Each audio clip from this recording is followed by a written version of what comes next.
साथियों, जैसा कि सभी को पता है 1 जुलाई 2024 से अपने देश में 3 नए कानून लागू हो चुके हैं और इन तीनों कानूनों ने आईपीसी और सीआरपीसी इसके साथ ही साक्ष्य अधिनियम की जगह ली है। साथियों, सीआरपीसी यानी कि दंड प्रक्रिया संहिता जो कानून पूर्व में लागू था, इसकी एक बहुत ही महत्वपूर्ण धारा थी 156(3) सीआरपीसी, जो कि बेहद चर्चित सेक्शन था। साथियों, सीआरपीसी 156(3) में क्या दिया गया था, इसे संक्षिप्त में समझ लेते हैं। इसके बाद समझेंगे कि नए कानून में कौन सी धारा होगी यह और इसमें क्या प्रावधान बदले गए हैं। तो साथियों, जब भी किसी के साथ कोई घटना होती है तो उसकी शिकायत पुलिस स्टेशन में दी जाती है, लेकिन किसी न किसी कारणवश वह शिकायत पंजीकृत पुलिस स्टेशन में नहीं की जाती है या कोई कारण रहा हो, तो हम ऐसी स्थिति में 156(3) का यूज कर सकते थे।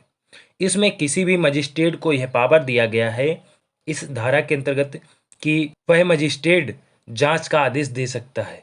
साथियों, आज बात करने जा रहे हैं सीआरपीसी 156(3) की जगह पर और 156(3) यानी कि या नई धारा में क्या बदलाव हुए हैं। साथियों, यह बहुत ही महत्वपूर्ण है और कैसे भी यह आपके काम आने वाला है।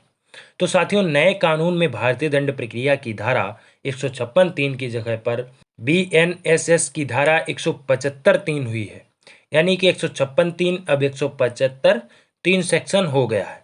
आइए अब यह भी जान लेते हैं कि इनमें अंतर क्या है या बदलाव क्या क्या किए गए हैं। साथियों, धारा 156(3) सीआरपीसी जिसमें कि 3 उपधाराएं थीं, यानी कि सबसेक्शन 3 थे, लेकिन बीएनएसएस सेक्शन 175(3) में जो है सबसेक्शन 4 दी गई हैं। तो यह एक बदलाव है।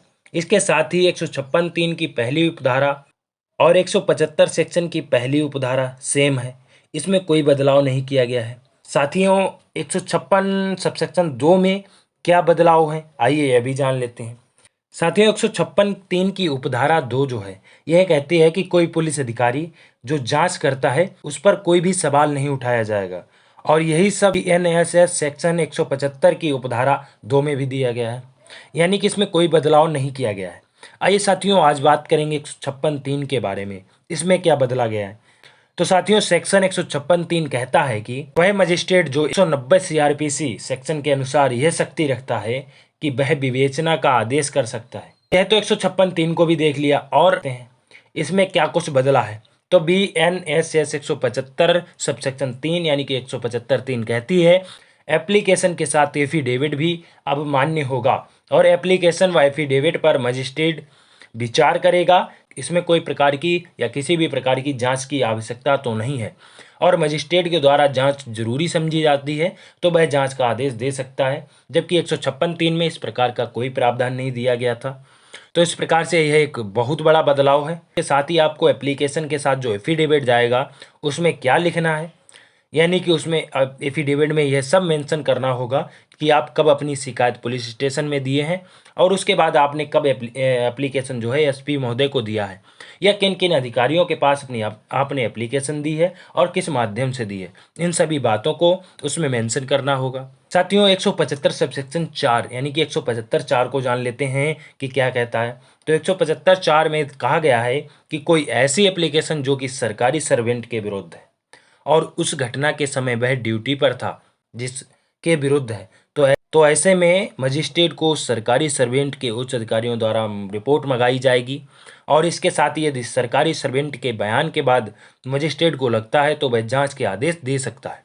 तो इस प्रकार से यह 2 अहम बड़े बदलाव हुए हैं 175(3) और 175(4) में जो दिए गए हैं, जो कि पूर्व की सीआरपीसी 156(3) में नहीं थे। तो उम्मीद करता हूं दोस्तों इस वीडियो में आपको जानकारी पसंद आई होगी। यदि जानकारी पसंद आई हो तो वीडियो को लाइक और चैनल को सब्सक्राइब भी कीजिएगा।